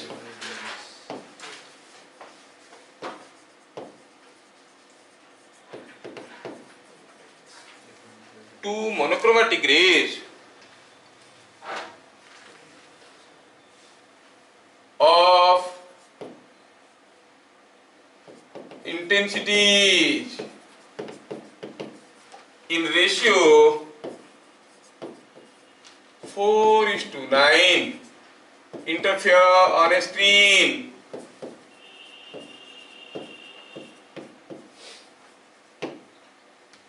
fine, ये question सबसे ज्यादा बार आया है बोर्ड में। Ratio of minimum intensity to maximum intensity on the screen.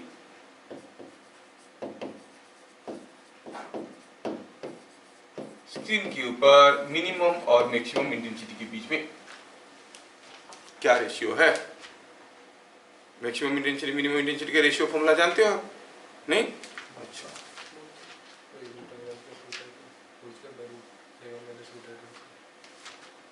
ठीक है। Question number 4, two monochromatic rays of amplitudes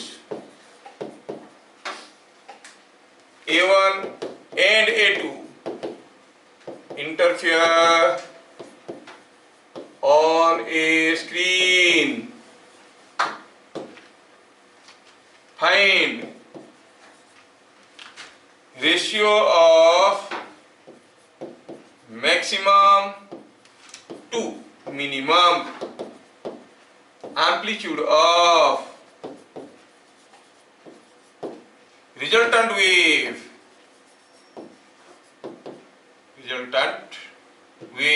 on the screen, resultant wave on screen।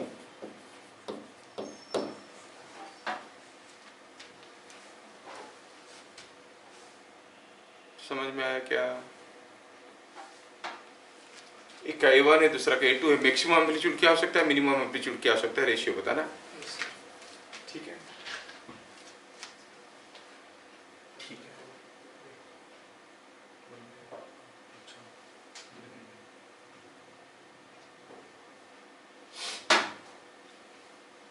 Next,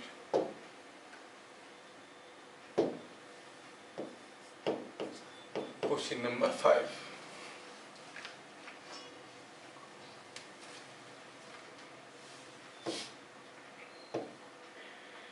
here is a triangle, equilateral triangle। ऐसा रख देते हैं, ये equilateral triangle है, ठीक है। और घूम जाओ बेटा, यस, ये इक्विलेटरल ट्रायंगल है, हर साइड का लेंथ L है, और यहाँ पर दिया गया ये भी L है। यहाँ पर कोई सोर्स है A, यहाँ पर कोई सोर्स है B, दोनों का इंटेंसिटी I है। ये पॉइंट है सी, ठीक है, ये पॉइंट है सी।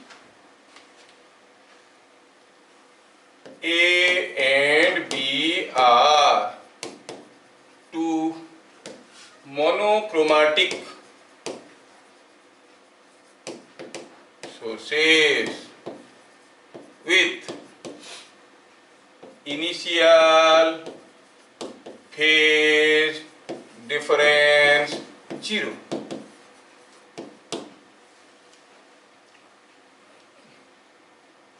Intensity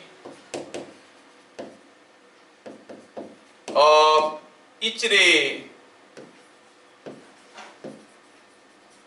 is I naught. Find resultant intensity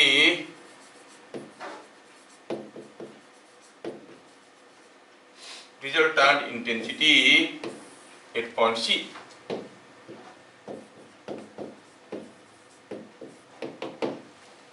क्या आप बता सकते हो? ये एक जा रहा है, एक जा रहा है, इक्विलेटरल ट्रायंगल है, क्लियरली दिख रहा है आपको। आपको सी पॉइंट में रिजल्टेंट इंटेंसिटी पूछा गया, निकाल सकते हैं हम इसको, ठीक है।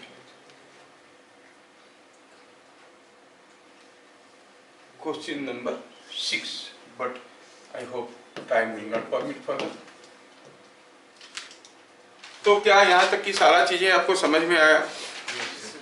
तो लॉन्ग क्वेश्चन वाला पार्ट को माइनस करके अगर सोचेंगे तो आज जो हम पढ़े उसमें पढ़े what is interference. Long question में क्या क्या पढ़े? Verification of law of reflection, law of refraction, derivation of intensity, resultant intensity, नहीं, और the concept of constructive and destructive interference. चार लॉन्ग क्वेश्चन है एंड मोस्ट प्रोबेबली ये जो चार चीज बताए उसमें से कुछ ना कुछ तो आएगा ही आएगा, कोई रोकने वाला है नहीं, क्योंकि वेव ऑप्टिक्स एक छोटा सा चैप्टर है, उससे क्वेश्चन आना है तो आता ही, समझ में? और 1 मार्क वाले क्वेश्चन में क्या देखे? What is the definition of intensity, नहीं, और the formula for resultant intensity, can it be sorry definition of interference, definition of interference, formula for resultant intensity, can it be explained bye particle nature of light, if not why?